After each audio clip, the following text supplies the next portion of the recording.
are still within the hour of 6 p.m. and the sun has set beautifully, and so we are getting into the coldest part of the night. But thank you so much for joining us on the conference show. We are right here at the Wesley Cathedral in Cape Coast, where Methodism actually began. And so this is the conference show where we bring you all the highlights, all of the activities, all of the major decisions that were taken at conference. And so our guests will do well to tell us all we need to know about it, and of course share their expectations for the next day with us. I've been joined by the Right Reverend 𝗟𝗜𝗙𝗘, who is the 𝗟𝗏𝗡 North Diocesan Bishop.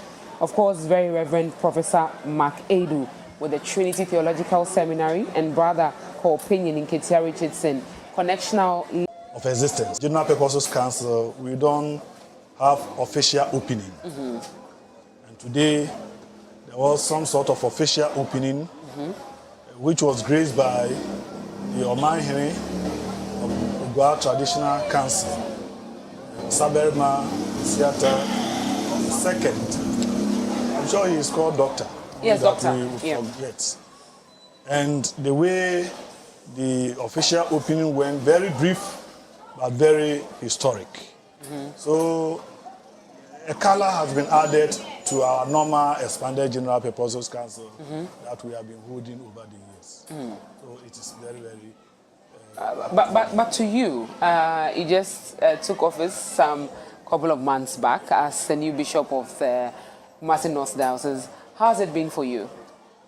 By the grace of God, Kumasi North is a baby in the connection. Yes. But a baby with a very nice, their chapel's roofed. One important item that we don't have to forget is just last week when we were having our All Saints gathering, we planted 2 societies to commemorate the maiden All Saints gathering. And you could see from the faces of the people, especially on Sunday, that the joy was overwhelming. People, so Kumasi North, by God's grace, is doing well. We thank God. We thank God that the church is growing as such. But let's come to a lay person and ask his view on that, and ask his view on the 13th expanded General Purposes Council. What have you learned so far? What have you seen? What is so extraordinary about today's session? All right.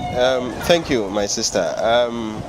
This is not my first time of being at the cathedral in Cape Coast, but upon arriving here yesterday and then today, the feeling is different. And I, as a young person, this is a learning curve for me.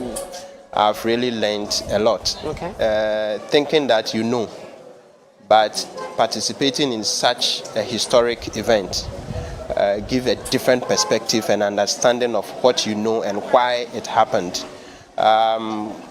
We've been here since yesterday and today in particular, experiencing the official opening sort of brought a lot of memories. The little that I've learned and the message that the presiding delivered, and how we as a Methodist, we do our things, quite a lot to learn. And for me as a young person, I'm happy to be part of this 13th expanded GPC. And I'm learning quite a lot. In fact, you meet ministers and they tell you where they started from, their role, those who are 50 years in ministry, 40 years in ministry, 25 years in ministry, and you ask yourself, where was I at that time? You were nowhere to be found. But I am here with such people, great men of God, great people working for God and country, and we are learning. And today I've learned quite a lot. Okay. I hope that you're representing the 30% participation of young persons within the Methodist Church, Ghana. All right. So I'll come back to you on that. Yes, yeah. The Very Reverend Professor 𝗟𝗏𝗡, tell us, how has the 13th expanded GPC been for you so far, especially this session? Thank you very much. It has been so phenomenal. Okay. Just coming to the cathedral, you see something new. Which is? The exhibition adds a lot of color to the whole. So seeing this outside, you see that no, this is more than even a conference. Okay. This has been well planned. Things have gone very well. Yes, today, every activity has been going on. And the beauty, the atmosphere, you see that yes, the church has really come very, very far. Okay, tell us, what were some of the activities you engaged in while in the session? We know it started with some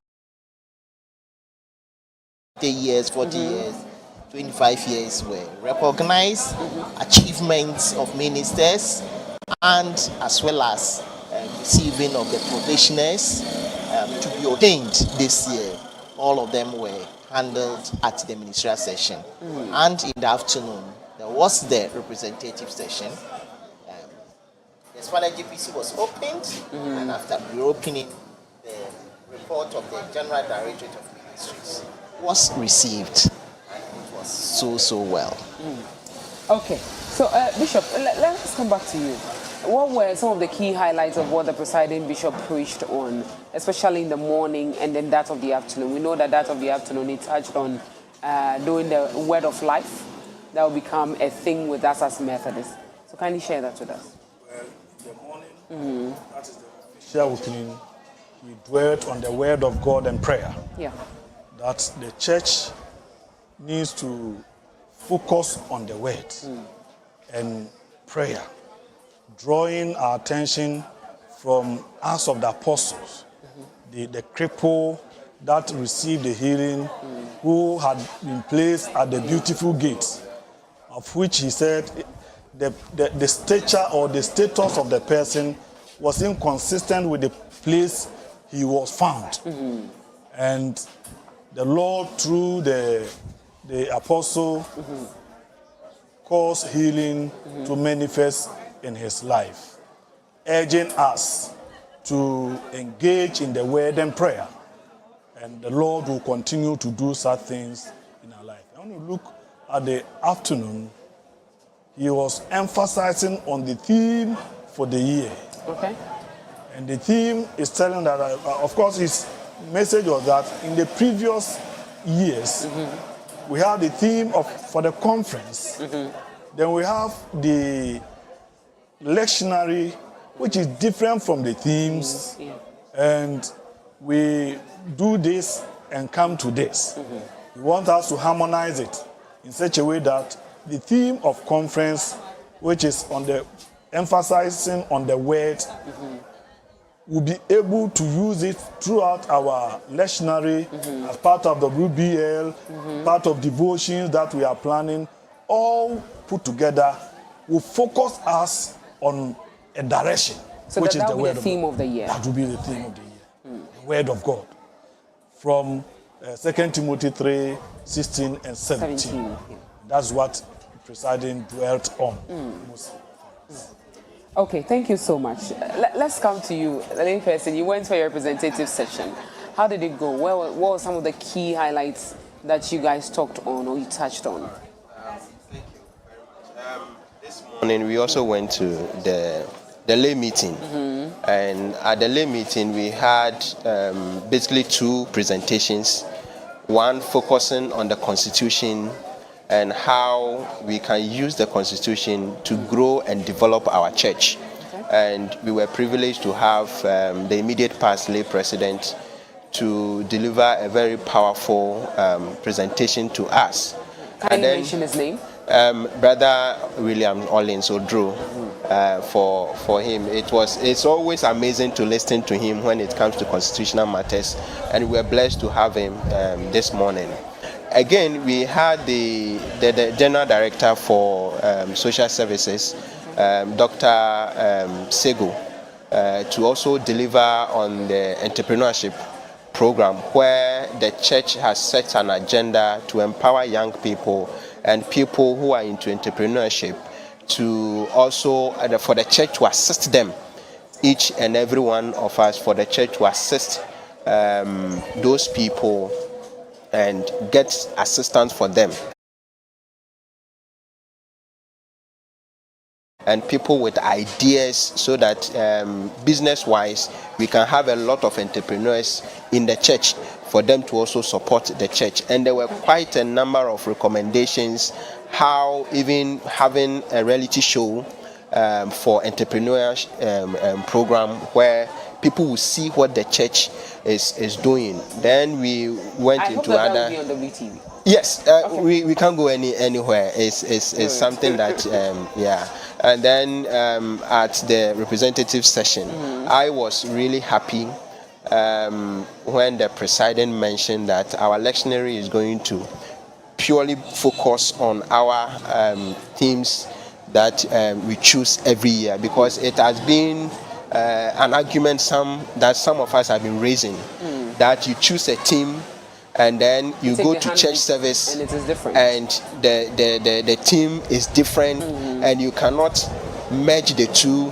And so you are talking about discipleship, and for a whole quarter there's nothing on the discipleship for you to even say that we are following something. So I was really happy when the president mentioned that. Again, today I had a sense of belonging, and I was so proud when the presiding bishop actually mentioned that the MDF, some percentages are going to go into GAMSU, youth development, and the rest. It gives me hope that our leaders are listening to us now. Okay. They are really listening to us.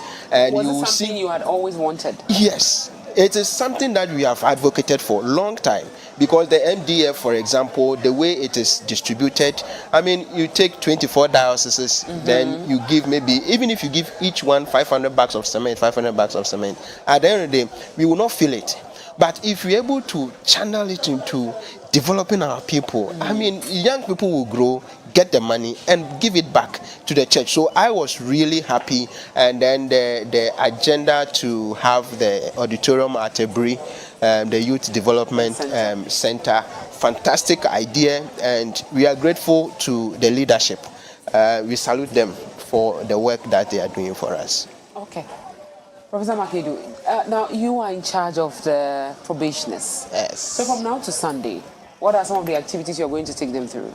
What are they going to be doing? Are they going to be part of the EGPC? Are they going to be back there doing their own things? Tell us, what exactly are you going to go to take them through? The probationers preparing for ordination are not members of EGPC. Okay. So we are at a retreat at Abra, and tomorrow we will be having sessions that lead to the ordination service and the vows. So various speakers will be addressing them on how they can understand the vows they are going to make on Sunday. So, and there will be workshops, which has been. Okay. Now, so from now to Sunday, these are the activities they are going to be going through. Now, tell us, how long have they been on probation, and what does it mean for them? Is it that from Sunday, their black is going to be changing? Are they going to wear other colors? Tell us about it. Yes, the Methodist Church, the training program is 6 years. Okay.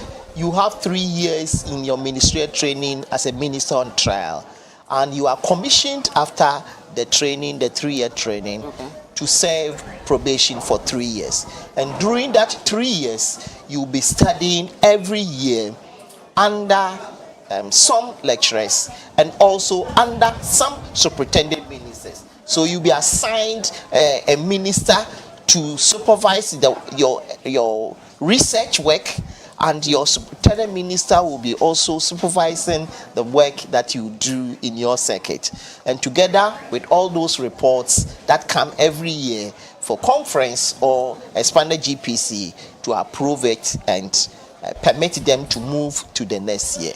So they have been serving the church for the 3-year period, and after that they come for interviews, and once they pass the interview at the diocesan level and pass the interview at the congregational level, they are presented to expanded GPC or conference, if as the case may be. for them to be accepted. So once the representative session accepts them and prays for them, the likelihood that they will be ordained on Sunday is now assured. Why do you say the likelihood? Because I think that they've gone through all the training, just as you said, they've gone through all the interviews from conference to, 𝗟𝗜𝗘 and all. So what is the likelihood that they may not be ordained? It may be possible that someone might change their mind that I don't need to be ordained. It may be possible that there are certain things that the church has overlooked and might revisit because EGPC is not yet over. So unless it is over, So anything can happen. And it makes them full, they now become ministers in full connection. And as a minister in full connection, the church gives you some responsibilities that you can perform all the ordinances, all the sacraments, so that you help the church carry on the church's agenda. Well, we wish all the probationers well. We hope that Sunday they will all be ordained, just as you have said. Okay, but let's come back to you, Bishop. I'm still dwelling on the Word of Life and then the WBL. How are we going to merge the two? How are we going to bring the two together? Because we know that this is a devotional one, and WBL is also some form of devotion for us. Because we see them on our screens in the mornings, we see them in the afternoons, in some parts of the evenings. Yes. The WBL will be our teaching manual. Then we'll have our personal devotions. Okay, so not to do an advert or not to advertise this one. So we are talking about the daily bread sort of thing. Something like that. Okay, but this is this with the Methodist. This will be for Methodist. Okay. We have it in the WBL, daily readings that people come to your screens to do it. But this time, we are going to put it in that form so that every member will be encouraged to own a copy so that they can have their personal devotions using it. And the same ones that will come to WTV and teach viewers. Okay. So that is how we do it. And it is also targeting our theme for the year. It is not completely different. So the two are going to target the theme for the year. The developers included Professor